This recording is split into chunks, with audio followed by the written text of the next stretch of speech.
જય માતાજી, જય મુરલીધર બધાને. તો સ્વાગત છે તમારું ફરી એકવાર નવા વ્લોગમાં. અત્યારે જો આપે બધા જાય છે આજે માતાજીએ પગપાળા. આ જો મોટો સંઘ હે આપણી સાથે. જો 16 જણા થઈને જાય છે માતાજી હાલીને પથ્થર. આજ કીધું કે દર્શન કરતા આવી તેરવ છે એટલે આજ નવરાય હતા તો જો બધા જાય છે. સંઘ મોટો 16 જણાનો હોય. જય માતાજી ના નારા લગાવતા જાય હે ભાઈ.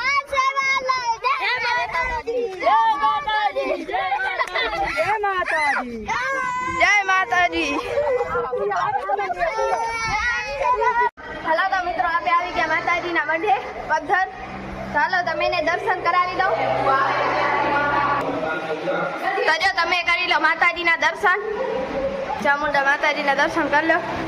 અને જો અહીંયા બધા બેઠા હે હાલીને આવી ગયા એટલે થાકી ગયા હે.